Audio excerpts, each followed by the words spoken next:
ladies and gentlemen, and its guest and participant of this prestigious conference. My name is Poonam, and it is my honor and privilege to welcome you to the second technical session. We have a remarkable lineup of young researchers from various institutes who will present their valuable work to make this conference an exceptional learning and networking opportunity. Before we dive into the enlightening presentation and discussion schedule for the today, allow me to introduce our distinguished chairman person for this session, Professor Shalini Sinha. Professor Shalini Sinha is a senior associate professor, Faculty of Planning, CEPT University, and she is also head of the Center of Excellence in the Urban Transport CEPT Research and Development Foundation.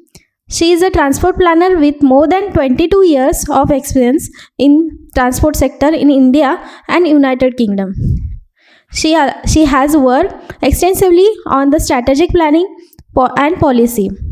Also, the public transport project, including the bus and BRTS planning operations and moderating in India. Her area of interest include transport system analysis, demand assessment, operation planning, design and performance monitoring of public transport systems. I would like to request all the presentation, please follow the presentation time strictly. You will get the 10 minutes for the presentation, 3 minutes for the question and answering.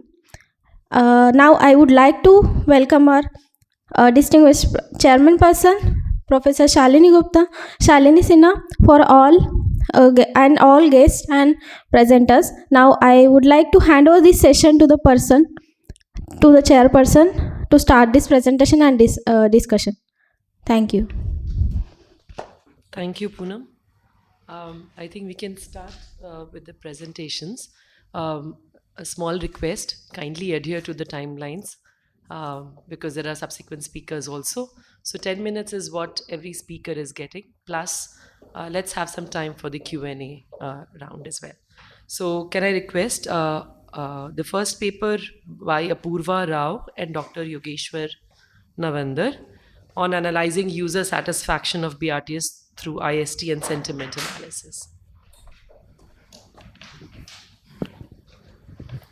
So, good morning. I hope I'm audible. Yeah. So, good morning, everybody. I'm Apurva. So, today's topic for the presentation is analyzing user satisfaction of BRTS through IST, that is impact score technique, and sentiment analysis. A case study of Hubli-Dharwad BRTS.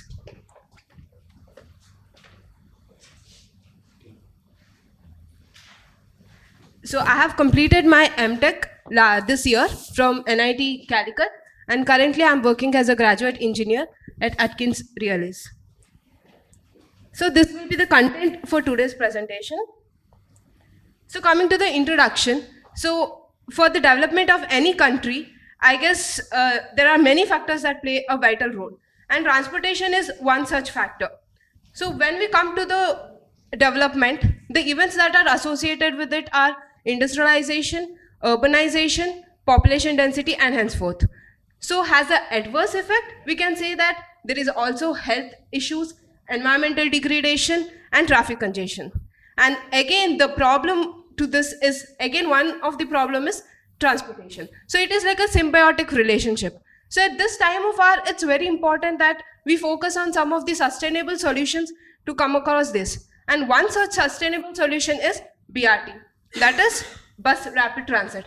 And the definition of BRT has defined by ITDP goes as BRT is high quality bus-based transit system that delivers fast, comfortable, and cost-effective services at metro level capacities. So with this, I'll come to the study area or the BRTS that I have taken as an example for the study. It is Hubli-Dharwad BRTS, which is also called as Chigari. Hubli-Dharwad is a northern city in the southern state of India, that is Karnataka. And the BRTS is currently having the BRTS corridor of approximately 22 kilometers with 32 stations in between the twin cities Hubli and Dharwad. So the reasons for me to choose this BRT for study is, it has won the awards like Excellence in Urban Mass Transit Project and Most Preferred BRTS in India award. And third reason is very personal. That is, I basically come from Hubballi Dharwad, and me as a user of Hubballi Dharwad BRTS on a regular basis, I wanted to know how it is proceeding, and also as a student of transportation. So with this, I'll come to the objectives. Today I'm presenting a very small objective from my MTech thesis. That is, first part is to determine the factors that are influencing the user satisfaction level. And the second part is to perform the sentiment analysis on the BRTS using the social media comments. So for this, the methodology that I have been adopted is that to determine the factors influencing, we have done the questionnaire survey, and it has been analyzed through the IST method, and sentiment analysis, it has been done completely through the social media comments. About it, I'll be telling in the later slides. So coming to the passenger perception, I would like to display some of the results of the survey. So we can see that there was fair count of female and male, 60% and 40%. And then 40% of age group was from 18 to 29, and 53% of the survey or the respondents were graduates, and 26% were postgraduates, and 33% were going to office or jobs, whereas 48% were schoolgoers, and the income range was 75% less than 25,000 per month. Some of other research like outcomes were, when we come to the purpose, education was of course the main purpose, and from my survey results, 32% were daily travelers and 44% occasional travelers, and to reach the station, walking was considered most preferred mode from their home or from their office to the nearest BRTS station. And coming to the payment method, 55% used cash and 45% used smart card. Coming to the analysis part, so I have used impact score technique. So this technique is developed by Morpheus International, which is also given in TCRP 47. So basically this method calculates or ranks the factors based on the gap score and the incidence score. So gap score is nothing but the difference of the satisfaction rating given by the people who have faced some issues and the satisfaction rating given by the people who have not faced any issues in particular factor. And the incidence rate is percentage of the people who have faced issues in particular attribute. So the product of this will give us the impact score. So based on that impact score, the calculations were like this. These are the 12 attributes that were considered, and these are the top 6 factors that were considered to have some issues. So when we see behavior of staff, frequency of buses, information availability, overall safety and all, so these were the factors that were identified. And we can see that in impact score technique, it mainly focuses on the problems faced by the users. So this comes to the first part, that is, these were the factors, like in a preliminary, these were the factors identified. Now going to the second part of the study, that is sentiment analysis. So sentiment analysis is also called as opinion mining. In this world of digitalization, I guess it's very important for us to see if we can do any of the analysis in a very digital format. So one such solution is sentiment analysis. So this is basically 3-step analysis in which there will be an emotion by an user regarding any service or the system. So that will be expressed in terms of a text, and that text will be analyzed by any analyzer who is doing the analysis for that particular service. So now coming to this particular study, for the text, we have used 3 different social media, that is Twitter, Facebook and Instagram, and the comments were manually extracted using the hashtag Hubballi Dharwad BRTS Chigari, that it's the brand name given to that, and also hashtag HDBRTS. So these are some of the snippets of the same page that we can see here. Coming to the analysis part, in sentiment analysis, there are basically 2 types of analysis that can be done.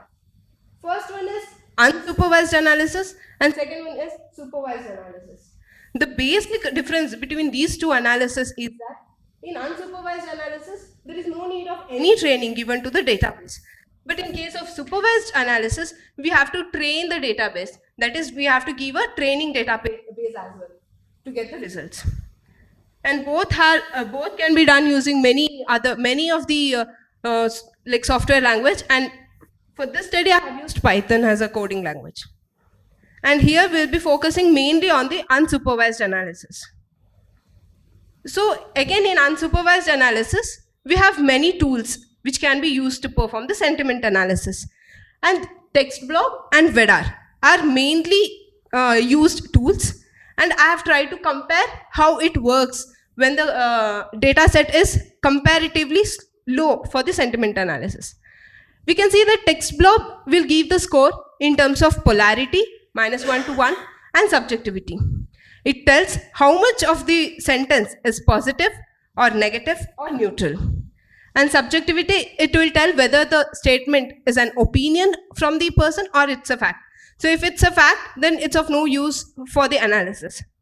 And coming to VEDAR, VEDAR will give for a particular sentence, it will give how much of it is a positive, how much of it is a negative, or how much of it is a neutral.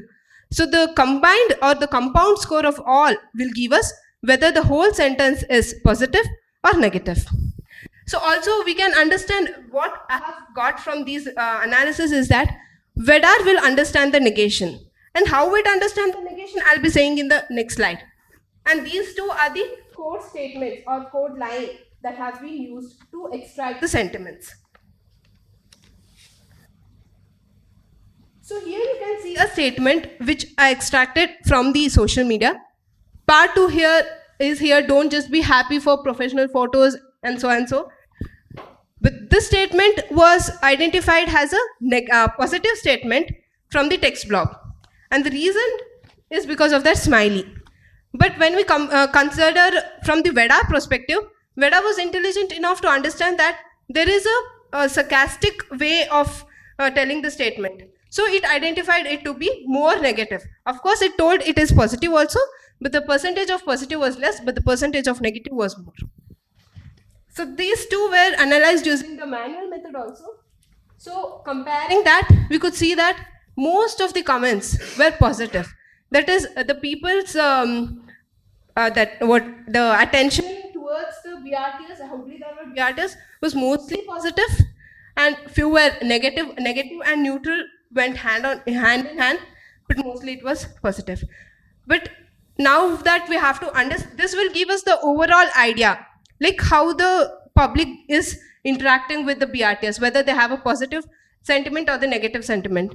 But we need to know what are the exact factors. So to understand if there can be any factors that are extracted from the sentiment analysis, the further analysis is carried out using word cloud. So word cloud... Apurva, sorry for interrupting, yes, but the time is up, so if you can quickly... Sure. So we have given like word cloud for both positive and negative words has been done. From the positive words, we can see there are no much great things or factors that can be seen. But from the negative word cloud, we can see the factors like accident, which is related to safety, and traffic, which can be related to travel time, and driver, which can be related to behavior of staff. So these are some of the results as we have already seen from the impact score technique: behavior of staff, information availability, and safety. And from the sentiment analysis also, we can see the same factors coming up, like behavior of staff, safety, and travel time. So with this, some of the policy recommendations that can be recommended is that installing or conducting for the information system, we can do something. And also strict policies has to be done so that the BRTS corridor is completely banned for other vehicles. And also we can enhance the pedestrian facilities and also try to expand the BRTS corridor. So with this, these are my references. And yeah, thank you.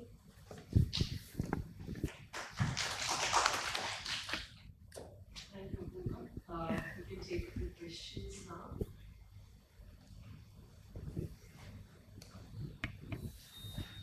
Okay, Apurva, nice presentation. Thank you, sir. So my first question was, first survey you did it like manually. Questionnaire survey. questionnaire survey was done like using the face-to-face interview and also the Google Forms. So Okay. both were considered. Okay, so then the digital data collection you did. That was done manually. Like I extracted the sentiments manually. Actually, we can do that online also, but because of the time constraint, we can get if we want for the Twitter. So we'll get from the Twitter we get for every week. So if it is a live project. So the sentiment analysis I suggest like we can use for the periodic checking. Like if you want to check how the service is going, but we can't do all the other surveys and all. But we just want to know. So for the periodic checking, I guess this would be useful. Like yeah. There is always one question that comes is in this kind of online data is the location of people who are so-called tweeting or posting. So how did you take that into account, or was it not important in your case? Like in this case, what I had done was the data, whatever data was collected, I used the hashtag Hubli Dharwad BRTS. So in the statement, if they have mentioned about the Hubli Dharwad BRTS, no matter where the location is, like location was not the main thing. It might be they have like tweeted about it because they have used it or they have heard about it. So only then they have used Hubli Dharwad BRTS in their statement. So that was the main point, sir. Okay, my last question is you did this sentimental classification. Yeah. Did you look at in terms of groups, like any demographic or whatnot? No, because when we consider sentiment analysis, usually for other sectors, the database will be very huge. So, but when we come to the transportation, so people are not that much willing to put everything in the social media. But if we can see now that it has been digitalized, now people have started with considering to put in the social media. So as the database was comparatively small for the sentiment analysis, there were no such group or classification was done. The whole set was taken. Sir. Yeah. Okay, thank you. Yeah, thank you. We can probably take one more question. Are there any other questions? Apurva? Yes. What is the PSPDT for this corridor?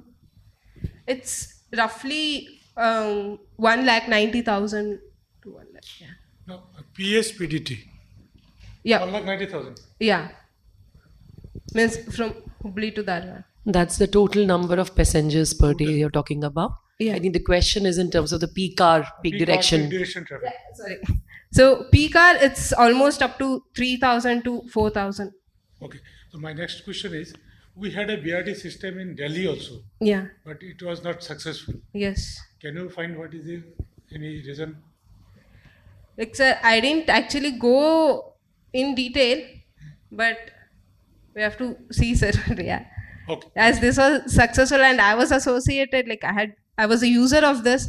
So this was like my main topic. But as like from my MTech thesis also, the main motto is to connect this to other BRTs in India and to understand if there is any similarity. So that was like an extended part. But yeah, I couldn't do that in my MTech thesis project. Okay, thanks Apurva. I think we'll move to the next presentation by Saroj Kanta Behra and Abhishek Mudgar.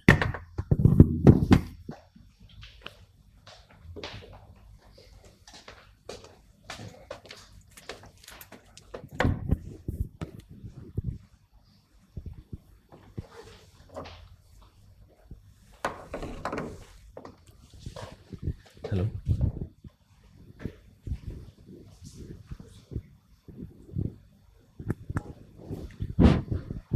Good morning, everyone. I am Saroj Kanta Behra from IIT BHU Varanasi.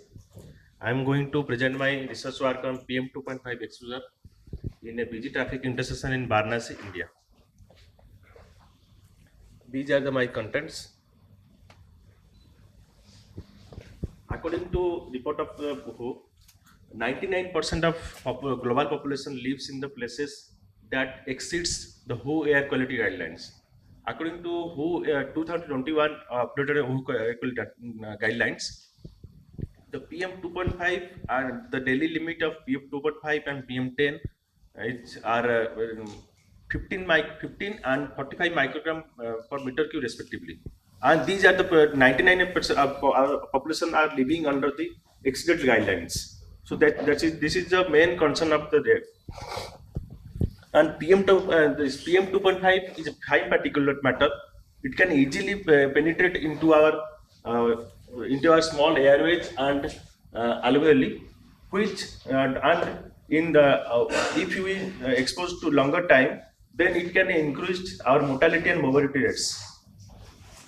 And traffic intersection, I worked on the traffic intersection, but traffic intersection is a place where due to different types of interruptions like waiting at the signal edge intersection, congestion, and speeding up the acceleration and deceleration vehicle, the pollution level is higher than the on road, so it can be considered as a pollution hotspot.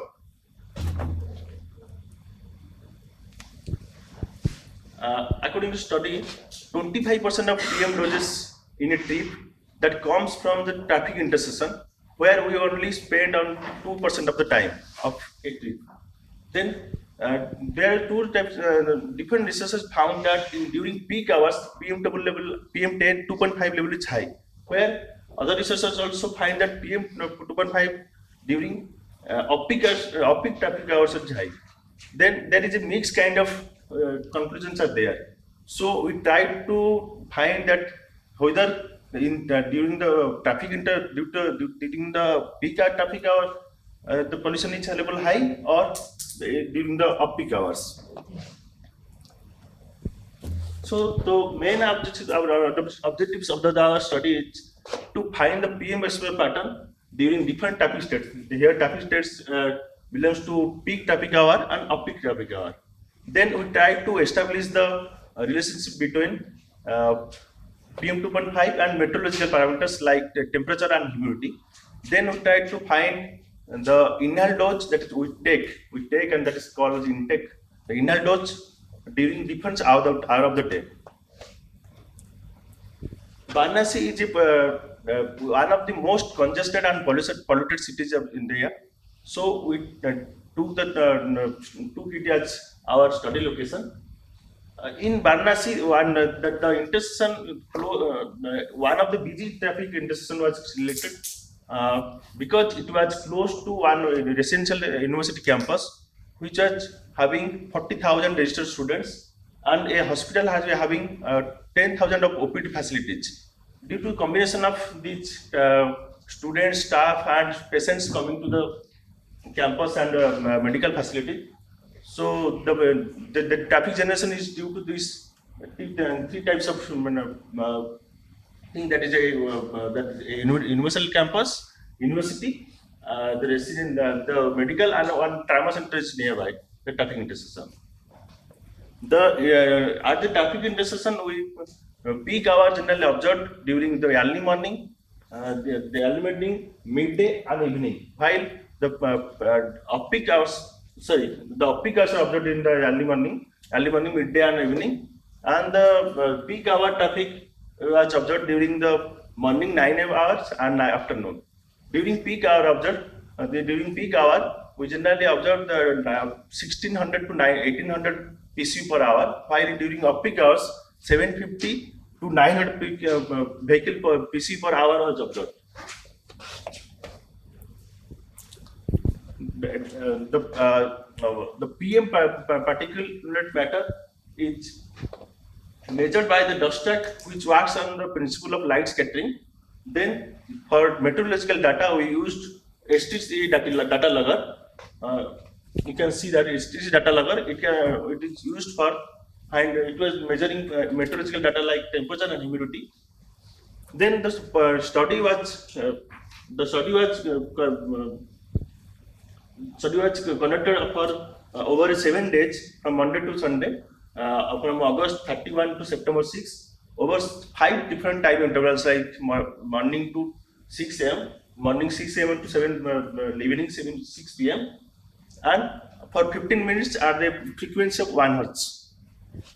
Then after the data collection, we process the data, that is humidity correction. Humidity correction is needed when the RH exceeds 65%. In our case, we did in early morning hour, the RH was higher than 65%, so we did the humidity correction. After humidity correction, we went to the analysis part, that is we tried to find the exposure pattern. Then we calculate the inhale dose for the commuters at that signal at that intersection. In table 2, we can find that the mean concentration was found at 37.07 07 microgram per meter cube, and this is during the monsoon season, and it is if you consider this, it is almost 2 times of the WHO air quality guidelines. Then during the different time of the day, we found that we tried to find the exposure pattern during different time of the day. While I already talked about that during morning hour and afternoon hour, we find the peak hours, but we get, except the early morning hours, we get the slightly lower PM concentration during peak hours. While during peak hours, that midday and evening hour, we just get the higher PM concentration. We can see that we are getting during peak hours we are getting the higher PM concentration, while during peak hours we are getting lower PM concentration. But there is an exception in early morning hours. That is we are getting during peak hours also we are getting the lowest PM concentration of the day, because it can be attributed to that during before 6 a.m. there is a continuous existence of peak hours. Means during the night time there is always continuous of peak hours, and the PM generated from the vehicles gets enough time to disperse out, so the PM concentration level is lower during the peak hours also. After that, we tried to find the relationship between PM 2.5 and meteorological parameters, but we are unable to find any strong correlation between the PM particle and meteorological parameters. So we are unable to model it, or we are unable to estimate the PM concentration during different hours of the day. This might be due to the unavailability of seasonality data, because we consider only the monsoon season. And if you take the different seasonal data, then we may get our intended results and our intended objectives. Then we try to find out the inhale dose pattern. Human risk to PM particles can only be quantified through inhale dose. If you quantify the inhale dose, we can tell that you can quantify the human risk to this fine particulate matters. So we try to PM dose. We try to find the PM dose pattern. PM dose. I almost followed the exposure pattern, because we find the inhale dose by multiplying the average PM concentration, then our breathing rate, our minute ventilation.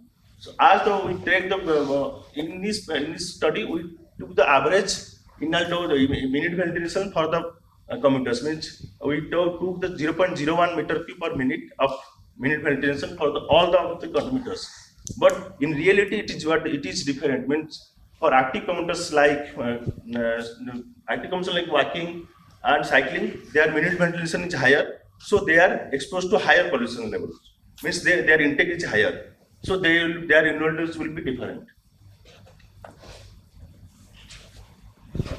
Let's come to the conclusion part. Lower traffic and dispersion during the dispersion of pollution during the night time was responsible for the lowest pollution exposure during the early morning hours, and higher concentration during the off-peak hours could be attributed to cumulative emissions effect of the peak hours, because during the peak hours we get the lower PM emission effect.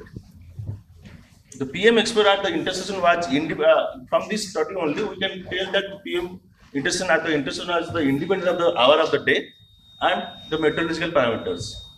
The amount of PM 2.5 inhale dose follows the PM exposure pattern at the traffic intersection. Like every study, we have also some limitations. These limitations should be addressed in the future study to get the satisfactory objectives. That no confirmatory evidence of the meteorological parameters effect on PM exposure due to missing seasonal data, and the number of safety locations, number of study locations may be increased due to get daily pattern of the PM exposure, because we study what the one traffic intersection, and it is not sufficient to tell that the PM exposure pattern during the peak hours is lower and during off-peak hours it's higher. So we need to increase the number of locations of the study. Thank you. Thank you, Saroj. I think we can request for the questions from the audience. Yes, sir, please. Did you have a look at, when you looked at these intersections, the ones you chose, did you have a look at what percentage of the PMI is likely from dust that is getting thrown up off the road? I know you did it during monsoons, Right. But dust off the roads, and what percentage is likely, exhaust from the vehicles? No, sir. Actually, that part also comes under source assessment method.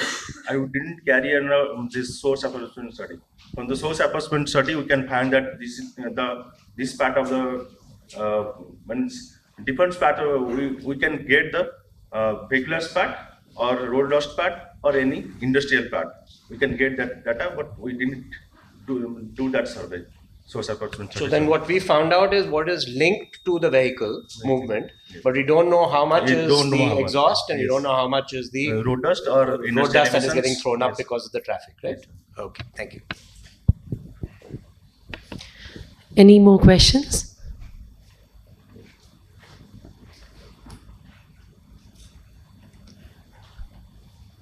Okay, I think then we'll move to the third speaker. Thank you. Akshaya, Paul, and Himanshi Sharma. The topic is on examining the travel pattern and behavior of women in Delhi.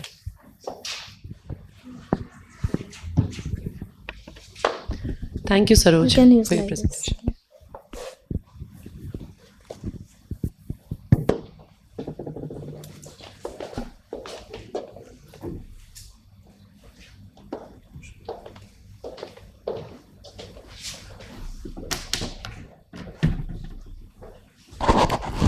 Good morning, everyone. So, I'll be presenting on the paper titled Examining the Travel Pattern and Behavior of Women in Delhi, written by Himanshi and I. These are the contents.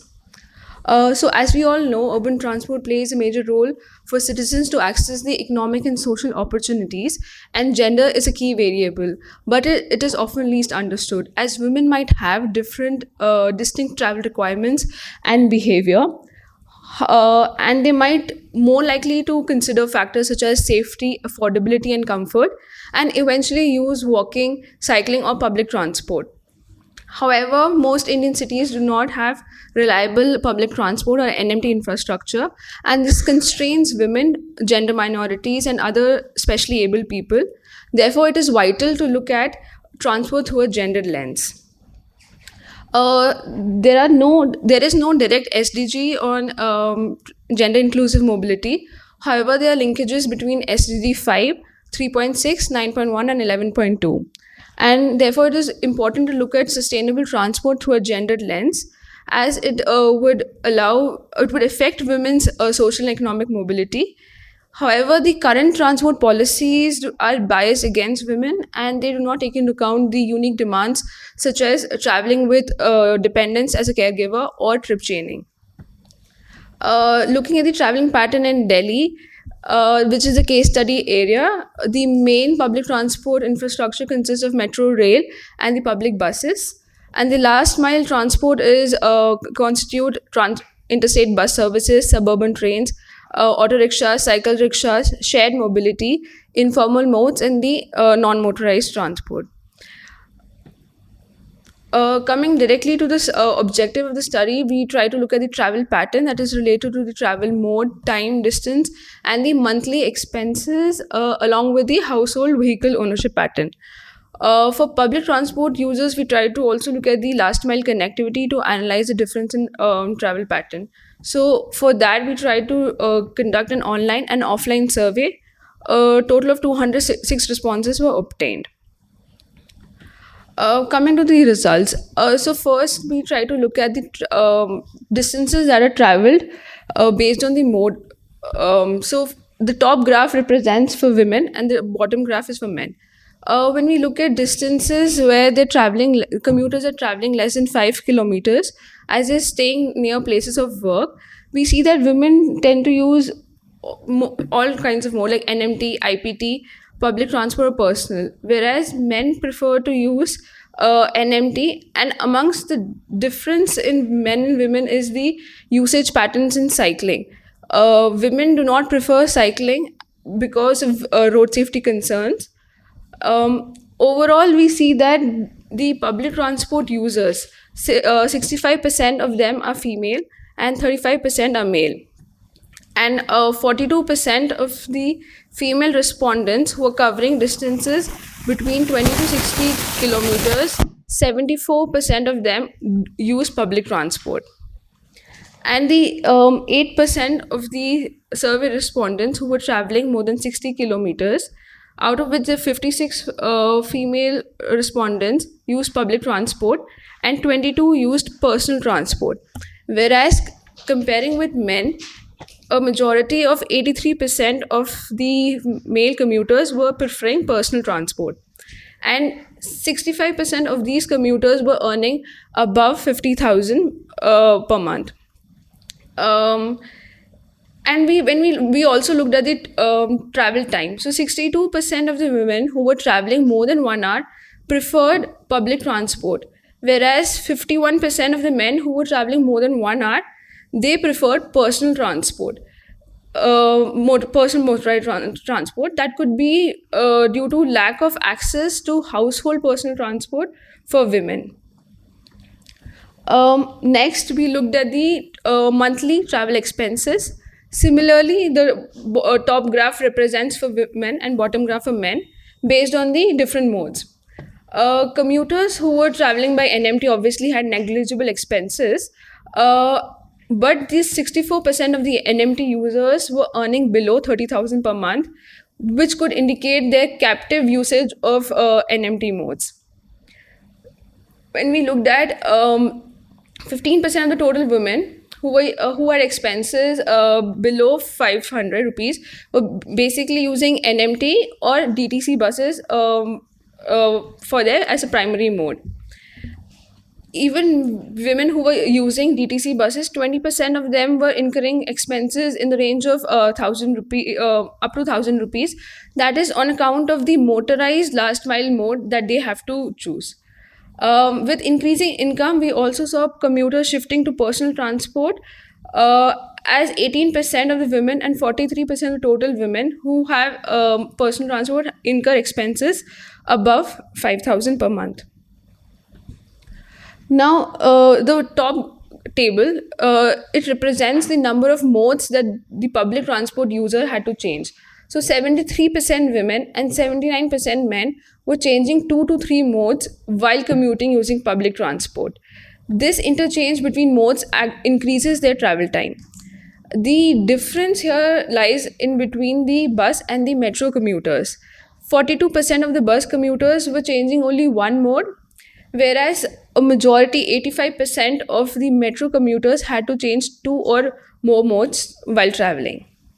This also led us to ask non-users their willingness to shift to public transport. So 82% are willing to shift to public transport, given the fact that the accessibility to public transport is within a comfortable range, which is a major factor. Other factors including improving safety, quality of transport services, the awareness of public transport being a low carbon transport also would encourage them. The major factor that we found were hindering the shift is the greater transit time of the public transport, especially during long waiting hours at bus stops or the interchange time, and the current distance that they have currently from their public transport being more than 500 meters, which they considered beyond their comfortable range. Other factors were overcrowding, time consumption, long waiting hours at the bus stops. Next, the last that we looked at was the personal transport usage of personal vehicles by women, which indicates an overall low usage. Even though 68 women had a motorized transport in their household, only 38% of the daily used them for the daily commute, and 43% of them cited the non-availability of this household vehicle because of usage by other family members. To conclude, based on the inferences we looked at to encourage non-motorized transport as a primary mode, as well as for last mile connectivity. We need to provide segregated infrastructure such as proper footpaths, dedicated lanes, street lighting, which is considered a very important factor by women for their personal security. Rationalizing routes of buses, especially with point to point services for shorter routes, would also save travel time and the expenses. Public transport buses, which are high occupancy transport, they have to utilize the same lane as a single occupant personal transport. Therefore, a dedicated bus lane should be taken up for reduced travel time. Innovative use of information and communication technology to report harassment or gender sensitization of the bus staff. Seamless intermodal connectivity is very essential at the metro stops, especially for including also bus routes for smoother transfer, dedicated lanes for IPT, as women tend to use IPT as their last mile connectivity for a smooth transfer. And at large, women in transport authorities, community involved in transport projects, monitoring and relevant communication campaigns could steer change towards gender inclusive mobility. These are references. Thank you. Thank you, Akshay, for keeping the presentation within time. We can have questions from the audience now. Yes, please.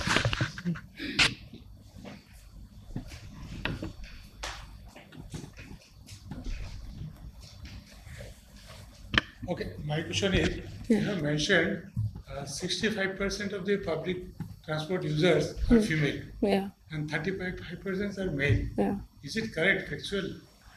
So that was based on our survey results that we found that most of the public transport users were female. If we go to TTC users or metro users, we find the figure is otherwise. It is not such. The delineation of the study area, what is the base? Yes. Sample connected area that needs to be first worked out so that we know we get an idea whether you are covering on the metro corridor or major route or land makes all the difference. No? Yeah. This is a land Yeah. and the density availability of the corridor. And Yeah. so we need to first explain the Study area. area. That will be a different picture when you take it as a Delhi as a holistic. Yeah, so we tried to roll out an online survey, then through snowballing effect, then we couldn't control. Online? Yeah, online survey. Majority of the responses were online. Online means only, I don't know, how come less than 3,000 people who are ready to watch on that survey. The sample size and the method of sampling. Yeah. If you share that with us, we'll have a better idea. So sample size was 206 total responses, and then it was based on a snowballing effect for online survey. Yeah. It is not showing the real picture. What you have covered. Maybe Okay. method of survey should have been different. Okay. What was the time taken to transfer from one mode to another mode? Did your survey capture the time taken? Since we are saying that it is very high, what is the time? And the 5 minutes, 10 minutes. So we did not specifically ask the time taken for the interchange, but then given the fact that we're changing 2 to 3 modes, most of the people, that leads to the inference that it would take time. That means your travel time when you say more than 1 hour, that improves Yes. Yes. Okay, I think Akshay, a very pertinent point is being made. When you're presenting this, it is important to talk about the sampling method and how it has been done. Many of these questions will go away when you do that. So 200 samples, how it has been done, distribution by users, non-users, male, females, all of that should be presented. And also, I think what you're presenting here in terms of the proportion, that is more of a sample descriptive. It is not really what... Yes. Yes. So I think that clarity also, that has to be set out very clearly. Yes. Okay, I think there was another question that you had. You mentioned about that public transit you changed by female commuters have up to 4 and or male up to 3. Which I am in conclusion that these are the public transit or only the modes you are talking about. The modes. The total modes. Yeah. Just one quick. You've shown in the last mile connectivity interstate buses. How would interstate buses serve for last mile connectivity? So people getting off like at NCR areas like Noida or Gurgaon, then they tend to use the interstate buses, like the last stop in Noida, like that. So you're regarding the interstate bus as last mile connectivity? Yes, yeah. Hi Akshara. I have one doubt that what was your target group for the survey? Like you look only for the public transport users or like what? No, so we try to cover all the modes of transport. Like since it was an online survey, we couldn't control only for public transport. It was for both non-users and users. Acha. Since you have showed only EDA analysis, like descriptor analysis, so I want to ask you that have you checked the minimum sample size, because the minimum sample size should be the 384. So I guess it is your sample size is less than the minimum. Yeah. So I guess you have to increase the sample size before the stating the Okay. generalized.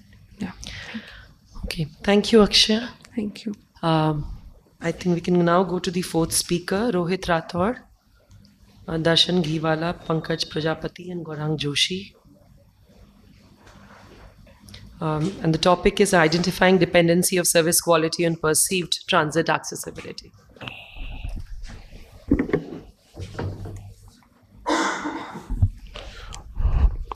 Yes, so good morning all. Myself Rohit Rathod. I am a research scholar from SVNIT Surat.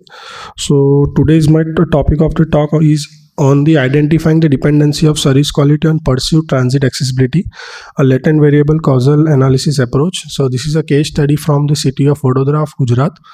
So the motive of this study is to take the one of the objective measurement of given in one of the manual called transit capacity and quality of service, in which it is mentioned that if we have spatial availability, temporal availability, capacity availability, and information availability in terms of mode, then only then mode will come in our choice set. So that is objective measurement. Okay, so in this study we try to capture that objective measurement in terms of subjective. So that terms perceived transit accessibility, in that definition we try to capture all these four phenomena in terms of questions. Okay, and another part, that is service quality. So service quality is nothing but how you are satisfied with different terms of safety, cleanliness, availability, all those parameters. So two different theories we try to capture in this study. So if we start with the introduction part, is like the basic thing, like as the urbanization increase, there are some negative externalities due to which we are facing accidents, road congestion, and some other losses. On an other part, we are lacking in terms of public transportation. So if we see some data from one of the study published in 2019, so this case study of Vadodara, we stand at public transport share at 7% with the current population of 2.3 million. So which result in terms of congestion, pollution, parking issues, accident, and more social inequity. So what is the need of this study? As earlier I explained that I want to connect the quality of service parameter with that objective measurement which is available in that manual. So again, India is also working in that direction, how to capture that manual. So one of the steps to develop that framework by capturing the objective measurement in terms of subjective measurements. So by looking in that direction, we formulate our objective in such a way that the present study is more focused on the subjective measurement. We quantify the satisfaction of the user and how the user satisfaction governs that perception about the public transportation. That is the main motive of the study. So for that we go through some literature. So literature tells us which variable we should consider. Whenever we go for this kind of study, we we should know, which variable we should consider. So one of the way we can go directly to the literature. We conduct 20-30 literature review and we pick up the variable, or either we can go for expert opinion survey. But this is one of the MTech words. So in that case, we only go for the literature review. So when we conduct the literature review of more than 30 papers, we found that there are the 13 main indicators, and in that 13 main indicators, 71 sub indicators.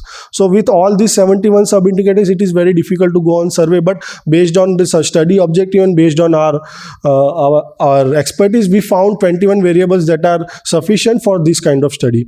So we follow that 21 variables, and with including that 8 more numbers of perceived accessibility questions, and we develop a questionnaire. We follow this methodology, this generic methodology, starting with the study objective and data collection, and then the analysis part. The analysis part follow the latent variable causal analysis. It is nothing but the exploratory factor analysis and confirmatory factor analysis. So our study area is Vadodara. Vadodara has largest 18th largest city in India, fastest growing city, third fastest growing city in Gujarat, we could say. And if we talk about in terms of public transportation, the public transportation is purely based on city bus service. There is no separate dedicated lane is available for public transport in Vadodara. 61 bus routes are available. On each of these bus routes, we collect the data from each route. 700 samples were collected. On-board survey was conducted by face-to-face interview. It is pen paper based survey. Out of these 700 samples, we filter out some of the outliers, and at the end only 659 samples were accurate, and we consider those that sample in our analysis. This is some of the descriptive statistics of the collected samples. I'm not going in deep depth, but only check the representativity of our sample. We check the statistics of the collected sample with the census data. So by applying the chi-square tax and Z statistics, we found that our sample is representing our population. So this is the complete list of those variables and those questions which we have considered during our survey. So out of 21, when we analyze our exploratory factor analysis, we found 4 latent constraints. So in which only 16 observed variable were there, and in that 8 question, we found only 6 questions that were relevant to our study. So the value of mean and standard deviation is given over here. Some of the definition is of exploratory factor analysis. It is nothing but to explore the factor which is, if we consider 21 variable and we collect the data out of 21, which is more important for developing a complete model or developing a complete regression model. So that is one of the part. Again, when we perform this kind of study, there are some assumptions before that. To apply that method, there are some backend assumptions are there. So we check our data reliability by using these 2 methods. So statistically, it proven that 80% we are reliable in terms of data reliability. So when we perform the confirmatory factor analysis, we do have 5 different clusters. So 4 different clusters are for the satisfactory quality of service parameter, and one latent variable is dedicated for the pursued accessibility part. So this is the complete chart of our final results. So this pursued accessibility have the 6 questions. Which are those 6 questions? So these 6 questions are based on if we ask them if only the public transportation is available to you, whether you are able to travel from your home to destination, if only the public transportation is available to you, whether you can perform your trip at whatever time you want to travel, or if the only public transport is available within your travel budget, if you are able to perform your trip or not. So those kind of questions were asked over here, and these are the 4 different latent variables which are related to stop level facility, in-vehicle facility, system level facility, and safety.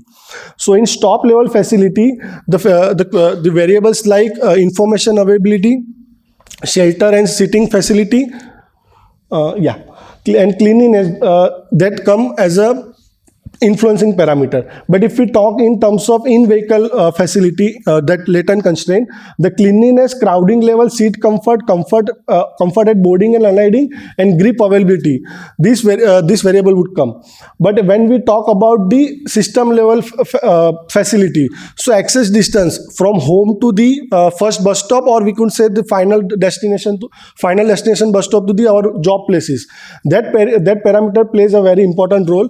Then the facility for the disabled and elder people, travel time and frequency. So as we start with our theory about the spatial availability, temporal availability, capacity availability, and information availability, or parameter we could cover in terms of this parameter. That service frequency and service hour, it tells about the capacity.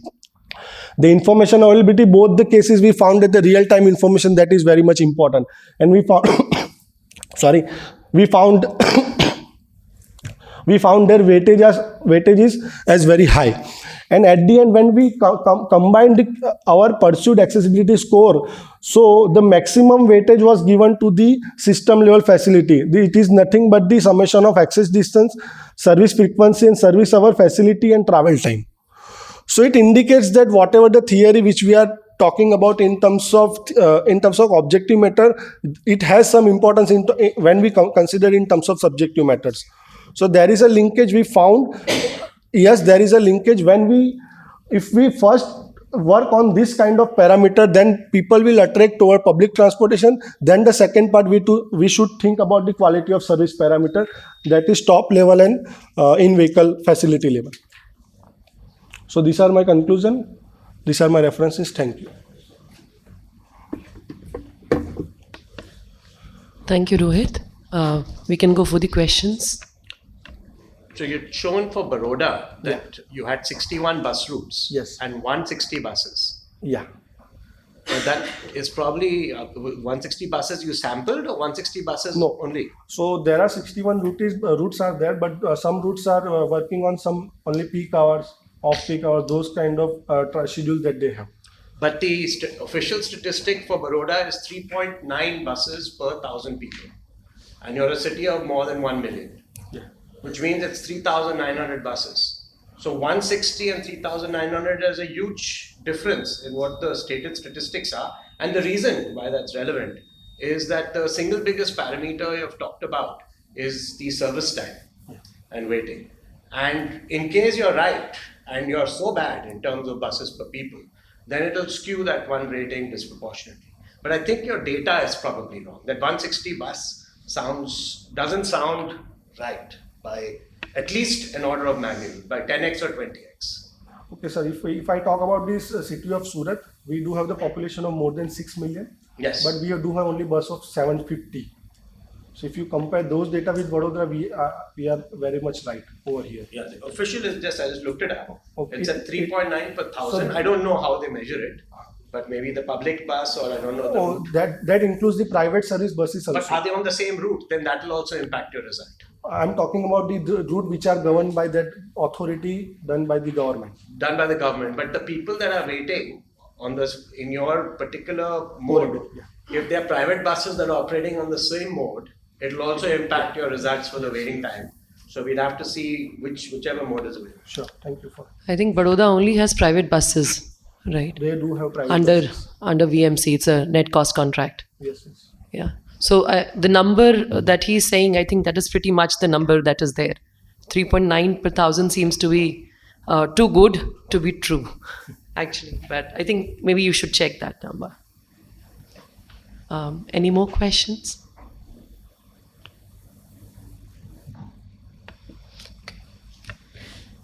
So Rohit, I have one question for you. When you're doing the user perception and trying to look at, looking at how are they looking at the overall service quality, did you also try looking at the service levels based on the actual numbers in terms of headways, what is there, so that you can actually relate the two? Did you also try to do that? Yes, ma'am. So this is only one part of the study. So in the following part of the study, we are going to capture the measurement of which you are talking about. What is the exact service quality? What is the availability of network? So the next part we do connect the subjective measurement and objective measurement both to go up to the one performance level in the that framework. So that is the next part of the study. Okay. The second question that I have is, this is an aggregated picture that you're showing, right? You have around 700 samples. Does do the responses vary by gender? Do they vary by different income groups?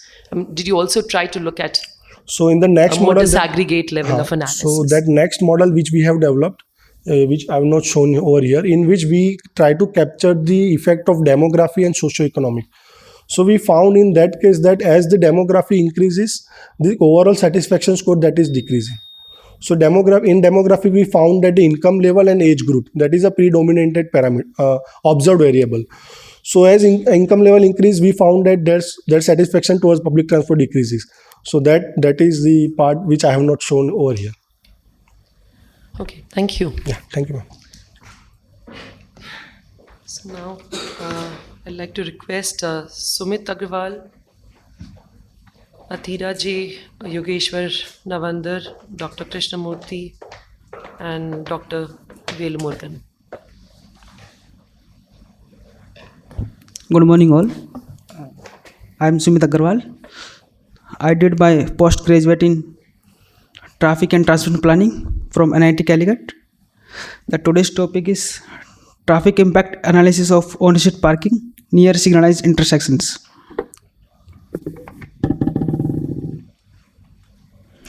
This is the overview of my presentation. This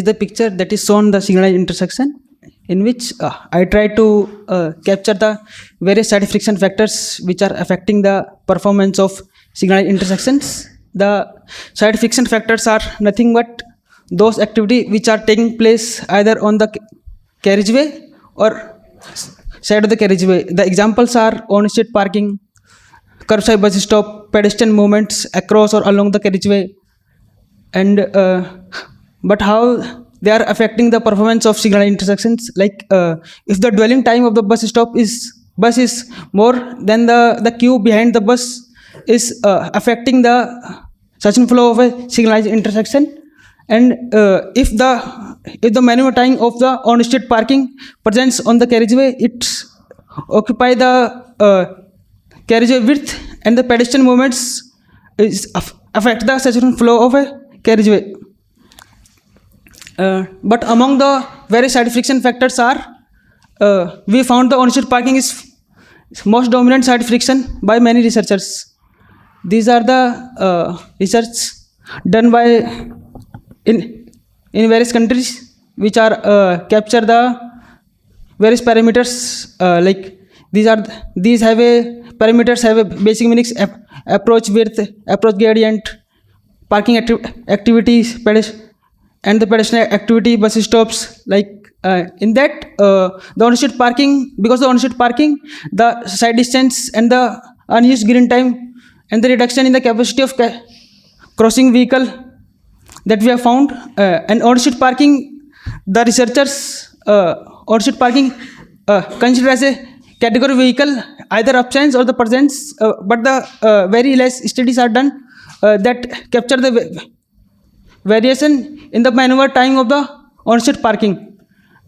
In this study, we have captured the 4 types of vehicles that we found: two-wheeler, car, LCV, and auto. These are the objectives of my study. The analyzing variation in the parking maneuver time to analyze the change in the session flow with change in the effective width of the parking, and the change in the session flow with change in the position of the first parked vehicle from the stop line.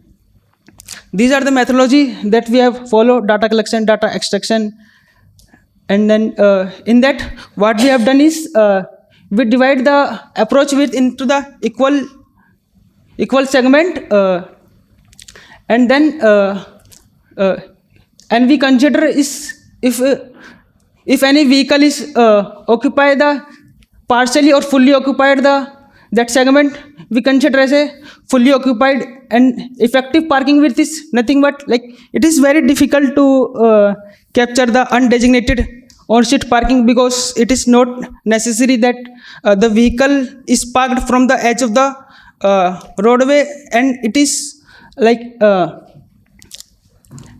it is very difficult, and it will be very if any parked vehicle is move away and another vehicle is comes. So it is what we have done is we have segment wise the approach width and measure the effective parking width. Effective parking width is width occupied for the time ti and divided by the total time ti, and followed by the result analysis and comparison with the previous studies. These are the locations that we have captured the study intersections. In the study, we tried to capture the behavior of the different part of our nation, and the 4 intersections are base sections and 4 intersections are non-base sections. And base sections are that those do not have any side friction activities. These are the results and analysis, and then what we have observed is 4 types of vehicle: two-wheeler, auto, car, and LCV. And as the vehicle size is increasing, the maneuver time of the on-street parking of the vehicle is increasing. The mean times are 5 seconds, 7.9, 10.25, 12.81 for two-wheeler, auto, car, and LCV respectively. And then standard deviation that we have observed is for the car, it is more than the LCV. It may be because of the common car drivers have no such experience than the LCV users. These are the comparison that we have observed, and for estimating the correct session flow, the highway capacity manual 2010 that observed is the most of the studies are considered as a car as a standard vehicle, but in our present study we collect the two-wheeler, auto, car, and LCV. The Sao et al., Behavior et al., and these are the studies are conducted in developing countries, and the above studies are conducted in the countries that are follow the lane based and the homogeneous traffic, but in our Indian condition it is heterogeneous. That parking maneuver times we are observing near the developing countries. The session flow might drop by as much as 30% when the effective parking width goes to 3.9 meter, and the potential reduction in effective may leads to the decline in flow velocity, thereby causing unnecessary congestion and ultimately reducing the session flow. The below diagram is shown the distance of first parked vehicle from the stop line, and then y-axis shown the session flow. If the vehicle is parked from beyond the 65 meter, we have observed is the reduction in session flow is such as like it is almost similar to the base session flow value.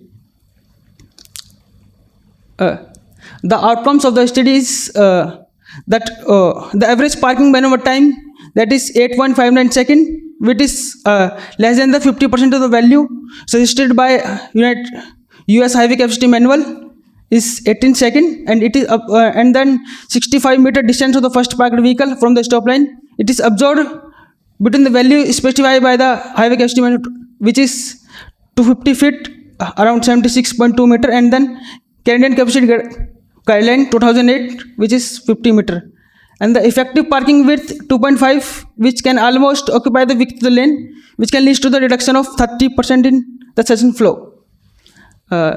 These are some limitations and the future scope. The top 3 are the limitations, and the bottom 3 are the future scope of the study. The only 8 intersections which may not represent the entire range of the single intersection in the traffic condition, and the angle of on-street parking we have not observed in the present study because of the difficulties in capture the occupied width by the on-street parking, and the variation in average parking maneuver time due to the different positions of a parked vehicle. Like position of different parked vehicles are maybe one vehicle parked between the two parked vehicle or in front of the vehicle, And the effective green time can also be included in the future research.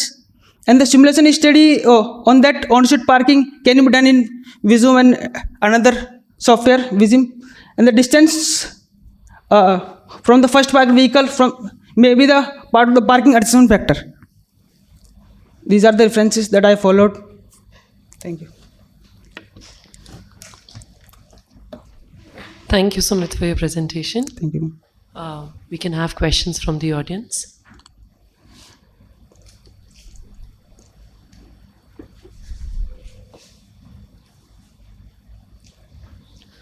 Okay, there are no questions, so maybe I'll ask a question, Sumit.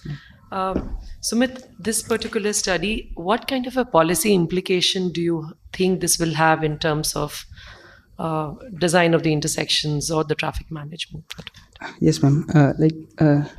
The result that we got is if any vehicle is parked beyond the 65 meter, then very less reduction in session flow it absorbed. We can allow the vehicle parked which is near the single intersection. If the vehicle is parked beyond the 65 meter, we can allow there. And the another this is a part of my MTech the correct estimation for saturation flow. We have developed a parking adjustment factor which we don't have in Indo heavy capacity manual. That also we have developed, but I have not shown in. Okay, and the second question that I have, this is based on the simulation that you have done, or is it based on the empirical study that you have done for the sampled intersections? The saturation flow reduction that we have observed by the method given in the Indo heavy capacity manual. Okay, the thank basic. you. Thanks. Thank you. So, thank you, Sumit. Thank you. Now we can have the next speaker, Shafiq Ahmed Wani and Ranju Mohan, talking on exploring the challenges and demographics of public transport drivers.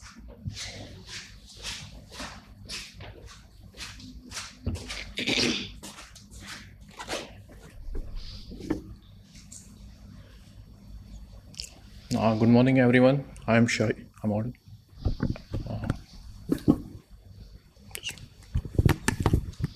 Good morning, everyone. I am Shaikh Ahmadwani. I'm doing my PhD under Dr. Ranju Mohan at the Department of Civil and Infrastructure, IIT Jodhpur. This study is a part of data that we had as an institute partner with Kota City. This is a study just exploring the problems that public transportation drivers are going to face. This is a general outline of this presentation. As we know, public transportation is a backbone of commuting in the sustainable manner. Public transport money policy interventions and all are happening towards the implementation of public transportation and like PM e-bus services and all the other policy interventions. And these public transport currently are driven by public transportation drivers. In the Western world, many studies have been linking public transportation drivers' work stress and their well-being, and then well-being to overall performance and the safety aspects. But in India, we know the public transportation is either run by state bus or augmented by informal sector. There are very few studies in India on the public transportation drivers, and most of those studies are concerned with the safety aspects of and extended analysis. This study is about exploring the problems they are facing. The main objective of this study is just to explore the problems they are facing. And the questions that we are asking are what are the issues that the public transportation drivers are facing, and what feelings public transportation drivers associate with the current scenario. This is a very preliminary study just about the descriptive analysis about the problems that public transportation drivers are being facing. We have done a sentiment analysis using text blob, and then the output of the sentiment analysis has been augmented to the data. In sentiment analysis, we actually labeled the different variables that we had, and then for each individual there was a ranking from -1 to 0, -1, 0, and 1, -1 being negative, and then that we augmented that data and using that output of the sentiment analysis and did a simple cross relation analysis to get data description. The data, as I said, this was a data collected by the Smart City Quota Limited. This data was conducted in late 2021 just after COVID-19 ended. The responses are 289. Most of them are 96.2% are male dominated. Like the survey is completely male dominated, which is the most of the drivers are in the age of 30 to 45 years. The average working hours being 8 to 10 hours, and more than 39% people are having working hours more than 10 hours. Most of them are not having health insurance. This is a chart showing the problems they are facing with the passengers. Most of the drivers are facing problems with risky behavior of the drivers and harassment by the drivers, and also the demand of the passengers to stop anywhere. Problems faced while driving. Most of the drivers don't face much problems while driving, but they have this stress through delayed to traffic jam and fear of accidents. This is the problems they face while scheduling and problems with the bus. Most of the drivers don't have any problem with their bus, but the poor maintenance and the quality of the bus they are having trouble with, and with scheduling, the irregular working hours and insufficient flexibility in the working hours is a main concern. Also, they were asked about whether the stress they are facing will be solved by having a BRT, to which most of them are like agreeing towards. In this survey, the most predominantly the drivers that were surveyed were belonging to Kota Bus Service Limited, 46.3%. Now the results, we did the sentiment analysis, as I said, that the whole data set was like labeled, and then the overall feeling of the users were assigned. -1, 0, and 1. The sentiment revealed that overall most of the drivers are like feeling negative about the current scenario. Later on, this data was actually augmented to the actual data we had. Then we did cross-tabulation analysis for simple associations. We can see that as a travel time, this average working hours increases, the sentiment turns towards negative, and most people feel like positive to work at 8 to 10 hours a day. This is a relationship between employment and sentiment, and employment type and sentiment, and age and sentiment. You can see that people working in an organized sector, like permanent employees of the staff of the Kota Bus Limited, have more positive sentiment towards the overall efficiency. This is an important thing, like because, as I said, the augmentation of the public transportation in most of the big in cities in India is done by the informal modes. If this is the scenario is like this more towards the on contract, and when it goes to the unofficial informal, the sentiment will be more negative. Similarly, most of the people, as the age increases, because of the negative problems they were facing with their work culture, the negative sentiment is increasing. This is also a simple correlation between the employment type and average working hours and employment type and age. This chart shows that also shows that the staff, this organized sector is well equipped and having proper working hours of 8 to 10 hours, as we showed earlier, that most people having 8 to 10 hours are morely having positive sentiments.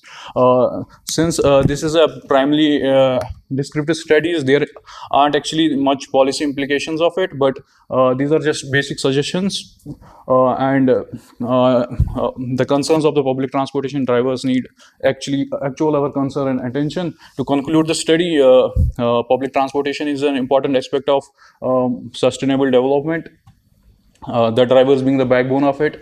public transportation drivers face many issues and are having a negative sentiment.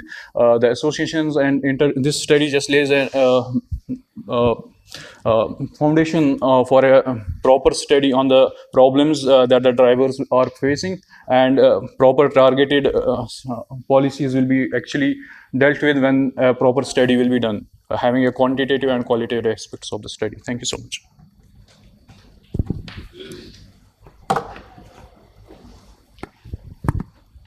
Thank you, Shafiq. We can have some questions from the audience, please. The Motor Transport Workers Act, which specifies certain time limit for working hours. After 4 hours, they should be given some rest and then they should continue. Your analysis shows that almost most of them working between 10 to 12 hours.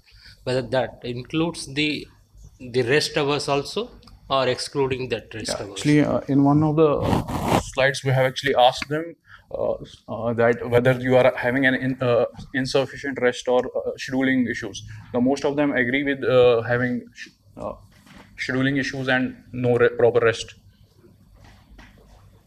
But whether your study captured their amenities provided to the drivers in terms of the rest rooms and other facilities, those are not covered. Only on road. This is only a opinion survey. What I mean to ask was the facilities provided by the corporations or the private sector to the drivers when during the rest time they are given some kind of say seating arrangement, home, something like that, so that they can take rest. That will also play a better role in the life cycle. Yeah, that's why in the end, actually, I'm asking about the actual study will be more quantitative and actual qualitative aspects of the data. This data was actually given to us by the Kota city administrations, and those aspects they have not covered actually.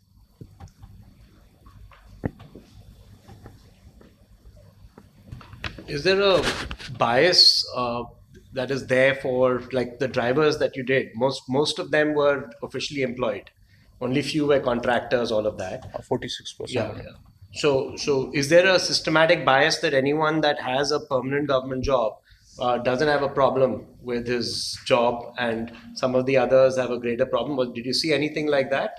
Yeah, actually, I agree with your point. There is a bias. Actually, as one of the slides show, most of them don't have any problems with the bus or the maintenance. So there is actually the problem with the questionnaire survey is this only, that people are not actually open with sometimes. So the bias is always there with the questionnaire studies. Thanks.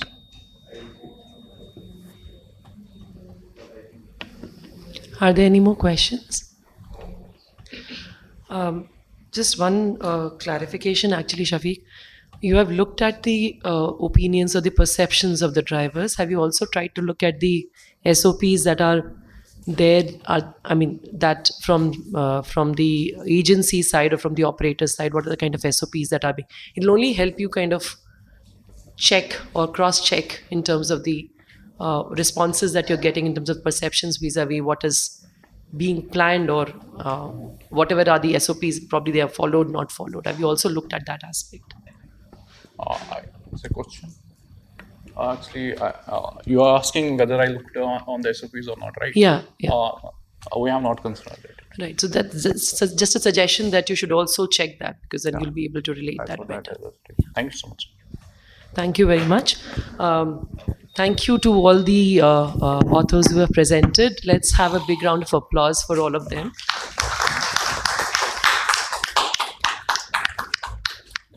I think, thank you, Poonam. Over to you now.